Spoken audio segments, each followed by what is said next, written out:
Good morning. সকালবেলা আর একটা fresh ব্লগে জানাই অনেক স্বাগত, অনেক অনেক ভালোবাসা। আশা করছি তোমরা সবাই খুব ভালো আছো, আর আমরাও বাড়িতে সবাই মোটামুটি ভালোই আছি। আজ মানে রবিবার, তো আজ হাজবেন্ড গিয়েছে মেয়েকে নিয়ে চুল কাটাতে। আসলে ওর আজ গানের ক্লাস ছিল, তো বললো যে শিউর থেকে চুল কাটিয়ে চলে আসবে, তো সে এখন গেছে চুল কাটাতে। আর মেয়ের আমার বেশ এতটা বড় বড় চুল হয়েছিল জানো, এই যে এতটা বড় বড়, তো সে নাকি মানে একদম ছেলেদের মতো কাটছে, ওর বাবা বলল। তো যাই হোক, যেটাই কাটছে ও খুশিতে থাকলে আমরা সবাই খুশি পুজোর দিনে। আর বাড়িতে তো কাজকর্ম চলছেই, তোমরা তো জানোই। আর এখন আমি যাচ্ছি রান্নাঘরে, তোমাদেরকে রান্নাটা শেয়ার করব সেই জন্য। আর অন্যান্য কাজ চলছে, যেমন বাড়ির সমস্ত ঝাড়া মোছা হয়ে গিয়েছে, এখন দরজা জানলা যেগুলো সেগুলো একটু পরিষ্কার করছি। মা আসছে বলে কথা, 1 বছর পর। তো চলো দেখে নাও আজকে কি কি রান্না হয়েছে, তারপর আবার তোমাদের সাথে এসে কথা বলছি, ঠিক আছে? দেখো ভাত, আর এখানে আলু সিদ্ধ। তো আলু সিদ্ধটা, আলুটা গরম ছিল বলে এই কড়াইয়ের মধ্যে আমি শুকনো লঙ্কা ভেজেছিলাম। তো দেখো এইভাবে লবণ দিয়ে ওটাকে একদম মানে গুঁড়ো করে রেখেছি, এটা মেখে দেবো। আলুটা এখন গরম আছে সেই জন্য। আর এখানে হচ্ছে মূলোর শাক, ঠিক আছে। আর একটা পাঁচমিশালি সবজি হয়েছে, যেটা আমাদের বাড়িতে মাঝে মাঝেই হয়, এটা আমার শাশুড়ি মায়ের খুব প্রিয়। আচ্ছা, এখানে আছে মসুরের ডাল। চলো এটাকে এখন ঢেকে দিই। এদিকে কি হয়েছে? আচ্ছা, একটা পাঁচমিশালি টক হয়েছে, ওখানে করলা ভাজা আর পটল ভাজা আর বেগুন ভাজা আছে বাবার জন্য, 4 পিস পটল ভাজা, একটা বেগুন ভাজা বাবার জন্য। আর ফ্রিজে 2 পিস মাছ আছে, সেটা আমার কন্যার এবং আমার হাজবেন্ডের। তো মোটামুটি আজকে রান্না এটুকুই। আর এটা কি, এ দেখো এটা দুধ গরম করা আছে। চলো এখন যাই, অনেক দরজা জানলা আছে, সেগুলো একটু মোছার চেষ্টা করি। ম্যাক্সিমাম দরজা জানলা আমার শাশুড়ি মাই মুছে ফেলেছেন, কিছু আছে সেগুলো এখন আমি মুছছি। দেখবি মানে মুছতে মুছতেই ভাবলাম যে ভিডিওটা স্টার্ট করি। ভিডিও স্টার্ট করা হয়নি। দেখো এখানে বালতি দেখেছো, এই যে বালতি, আর যেখানে একটা কাপড় পরে আছে ওটা দিয়ে মুছছি। আর আজকে খুব সুন্দর রোদ উঠেছে, একদম ঝকঝকে রোদ উঠেছে। আর চলো সেই ফুলগুলো তোমাদের আজকেও দেখায়, মানে রোদের দিনে তোমাদের দেখায় কি সুন্দর ফুটেছে সবাই। তোমাদের বলেছিলাম না ফুলটা দেখাবো, পুরো ভেলভেটের মতো। এই যে এরকম ফুলটা আর কি এখানে ফুটেছে, পুরো বাগানটাই এই গাছে ভর্তি হয়ে গিয়েছে। আর এই দেখো এখানে একটা ফুটেছে, এই যে এখানে ফুটেছে, ওই দেখো দূরে ওগুলোতে ফুটেছে। ওখানে একটু জুম করে দেখানোর চেষ্টা করি, এই দেখো এখানে ফুটেছে, ওখানে 2খানা, তারপর ওই যে ভিতরে 1খানা, এই দেখো এইদিকে ফুটেছে। কত ফুটেছে এই ফুলগুলো, এই দেখো দেখা যাচ্ছে কি, কোথায় ঢুকে আছে, এই যে এই দেখো এখানে আছে, অনেক ফুটেছিল সকালবেলায়। আর এই যে ওই দেখো ওখানে একটা, অনেক অনেক ফুটেছে। পেঁপে গাছেও প্রচুর ফুল আসছে, কিন্তু একটাও পেঁপে হচ্ছে না, দুঃখের বিষয়। যেহেতু মেয়েরা এখনো বাড়ি আসেনি, তাই আমার হাতে একটু সময় বাকি আছে, তো একটু দরজাগুলো পরিষ্কার করে নিই, তারপর এসে তোমাদের সাথে আবার কথা বলবো, ঠিক আছে? আর পুজোর বাজার এখনও, পুজোর শপিং সেরকম কিছু হয়নি, সেরকম এখনও কিছু হয়নি, হবে নিশ্চয়ই। চলো এখনকার মতো টাটা। ও বাবা, অন্ধকার হয়ে গেল, তো আলোতে গিয়ে টাটা করি। চলো এখনকার মতো টাটা, আবার পরে এসে কথা বলছি। দেখো কত বড় বড় চুল কি করে চলে এলো। কেমন লাগছে চুল কাটিয়ে?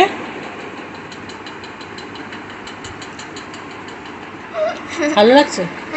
খুশি?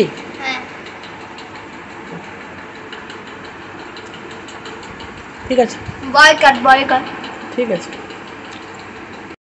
এই দেখো চুল কাটিয়ে চলে এসেছে। চলো এখন স্নান করো, এখন স্নান করুক, আর আমি এখন যাই ছাদে গিয়ে আমার কিছু কাজ আছে সেগুলো করবো। আর মুখে একটা চকলেট ভরেছি, একটা অ্যাম্বুলেন্স মানে গেল ওই দিক দিয়ে। আর এই অ্যাম্বুলেন্সের যে একটা আওয়াজ হয় না, ওই আওয়াজটা আমার খুব মানে কেমন লাগে, একদম ভালো লাগে না। মনে হয় এই পুজোর দিনে আবার কার কি বিপদ হলো বলো। তো এখন ছাদে চলে এলাম, ছাদেতে এক প্রস্ত জামা কাপড় রোদে দিয়েছি। বৃষ্টি পড়ছিল কিছুদিন ধরে, জামা কাপড় ঠিকঠাক রোদে পড়ছিলই না, তাই সমস্ত রোদে দিয়েছি। জামা কাপড় শুধু না, দেখো ওগুলো জুতো রোদে দিয়েছি, ওখানে সবজি কাটা হয়েছে, তার খোসাগুলো গাছের গোড়ায় দেবো। সমস্ত একদম পা মোছা সমস্ত রোদে দিয়েছি। এখন এগুলো শুকিয়ে গেছে, এগুলোকে তুলে নিয়ে যাবো। আর এখানে আমার শাশুড়ি মায়ের একটা শাড়ি আছে, ওই যে ওটা সে কলপ দেওয়া হয়েছে, তো ওটাকে এখন মিলে দেবো, ঠিক আছে। আর এই ফুলগুলো দেখো, এই গাছটা না আমি ওই ভিতরে ছিল, ভিতর থেকে এখানে নিয়ে এসেছি। আজকে একটা আর ওই নিচে একটা ফুটেছে, দুটো আর কুড়ি আছে। যেমন এই ডালেই কালকে দুটো ফুটবে, নিচে একটা ফুটবে। আর একটা অরেঞ্জ কালারের জবা ফুটেছে আজ, খুব সুন্দর। এই দেখো, দেখানো যাবে? এই যে অনেক বড় হয় এই জবাটা, অনেক কুড়িও আছে। তো চলো বন্ধুরা, এগুলো তুলে নিয়ে মায়ের শাড়িটা মিলে দিই। তারপর জুকে তো স্নান করতে বলে এসেছি, ওর স্নান হয়ে গেলে ওকে খেতে দেবো, তাহলে ও একটু রেস্ট পাবে। এগুলো পুরো একদম বৃষ্টির ওয়েদারে কীরকম হয়ে গিয়েছিল, এগুলো সেই জন্য একবার রোদে দিলাম। চলো এখনকার মতো টাটা, আবার পরে কথা বলবো তোমাদের সাথে। আবার অনেকক্ষণ পর আসলাম বন্ধুরা। ছাদটা খুব নোংরা হয়েছিল, তাই নন্দিনী বলল কাকিমা চলো ছাদটা একটু ঝাড় দিয়ে দিই। নন্দিনীর একটা গুণ আছে কি, ও সিঁড়ি ঝাড় দিতে এলে যদি দেখে ছাদ নোংরা তাহলে নিজে থেকেই ঝাড় দিয়ে দেয়, আমাকে বলতে হয় না। আর যখন এভাবে ছাদটা ঝাড় দিতে আসে তখন আমাকে ওর সাথে আসতে হয় আর কি, মানে বসে বসে আমাকে ওর সাথে এখন গল্প করতে হবে আর ও এখন ছাদ পরিষ্কার করবে, এটাই হলো আসল ব্যাপার।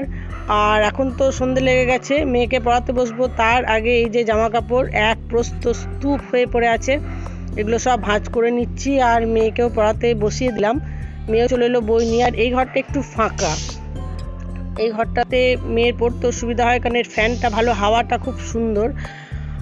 আর ও এখন পড়ছে আর আমি এখন তাকে এগুলো ভাঁজ করছি। আর আমি যখন ভয়েস দিচ্ছি তখন এখানে গাছে একটা পাখি খুব মানে কেমনভাবে ডাকছে, ভালো লাগছে না, তো তোমরা প্লিজ ওটা ইগনোর করো। তো দেখো এগুলো সমস্ত ভাঁজ করার পর এখন দেখছো একটা সবুজ শাড়ি আছে, তো সেই শাড়িটাও আমাকে ভাঁজ করতে হবে। এই শাড়িগুলো আমি নিজে বসে বসে ভাঁজ করে নিতে পারবো, কারণ আমার পায়ে আজ একটু ব্যথা করছে বলে দাঁড়িয়ে কোনো কাজ করতে পারছি না। আর জুহুর কিছু মানে পড়তে গিয়ে সমস্যা হচ্ছিল, মানে আগের দিনের, গতকালকের ওর মানে পড়াতে কিছু প্রবলেম হয়েছে, তো সেগুলো এখন আমাকে বলছে যে মা এগুলো আমার একটু প্রবলেম আছে, তুমি একটু সলভ করে দিও। আর ওকে যেহেতু আমি পড়াই, সেহেতু কোনো রকম মানে সমস্যা হলে তো আমাকেই বলবে, তাই না বলো? আর দেখো এখন এই সবুজ শাড়িটা, এটা আমার পক্ষে একা ভাঁজ করা সম্ভবপর নয়, তো বললো মা চলো আমি একটু ধরে দিই। তো এই কাজগুলো মেয়ে করে, এগুলো ওকে বলতে হয় না যে একটু করে দাও, একটু ধরে দেয়, আর এগুলো করতেও খুব ভালোবাসে। তো চলো মোটামুটি জামা কাপড় সমস্ত ভাঁজ করে ফেলেছি, এগুলোকে নির্দিষ্ট জায়গায় তুলে রাখবো। তার আগে ওর যেটা প্রবলেম সেটাকে সলভ করে দিই, তা নাহলে ওর একটু সমস্যা হচ্ছে। ওরা এখন ঘড়িতে বাজে রাত্রি 10টা, আর আজকে বাইরে থেকে খাবার আসবে, আজ বাড়িতে রান্নার কোনো গল্প নেই।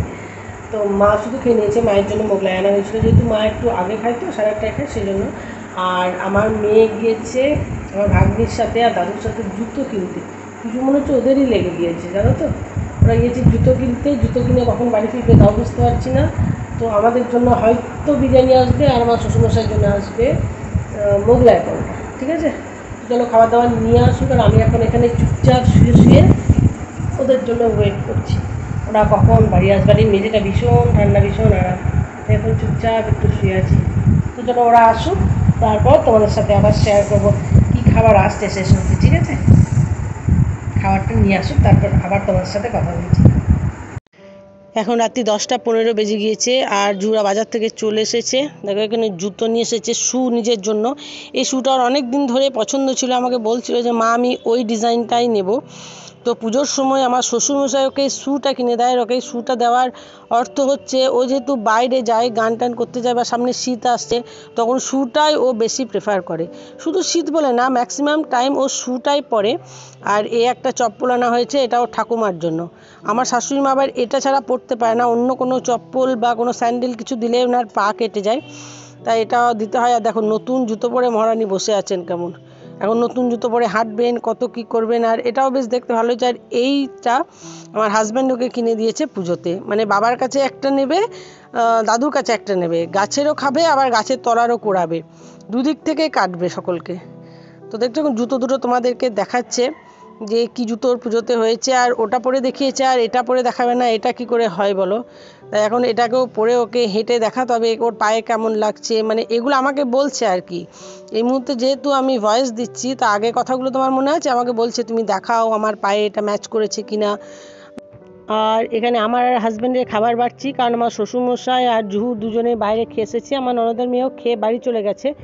তো দেখো এখান থেকে হাজি বিরিয়ানি আনা হয়েছে, আর হাজি বিরিয়ানি আমাদের সাথে খুব পপুলার, মানে খুবই টেস্টফুল হয়। তো এখানে একটাই আনা হয়েছে, কারণ এরা পরিমাণে এতটাই বেশি দেয় যে মানে একটা বিরিয়ানি আমরা দুজনে মিলে ঠিকঠাক আছে, দুটো বিরিয়ানি আনলে আমরা খেতে পারতাম না। তো খাবারটা এখন বেড়ে নেব, তার আগে তোমাদের সাথে একটু শেয়ার করলাম, অনেক দিন পর হাজি বিরিয়ানি আনা হলো বাড়িতে।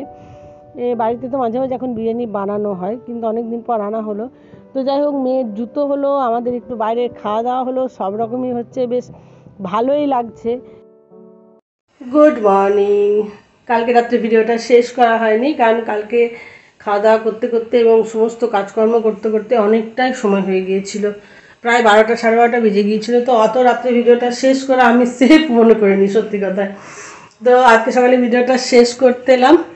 আর আজকে সকালে এটা রাখি, আজকে সকালে একদম ফার্স্ট মর্নিংয়ে নন্দিনী আসেনি, যার ফলে বাড়ির সমস্ত কাজ তো আছেই, তবে নন্দিনীর মা এসেছিলো, নন্দিনীর মা কিছুটা করে দিয়ে গেছে, মানে ঘরটা মুছে দিয়ে গেছে, বাকি পুরোটা আমাকে করতে হবে। আর যেহেতু মেয়ের স্কুল আছে, তোমরা তো বুঝতেই পারছো যে কীরকম একটা প্রেশার আমার উপরে চলবে।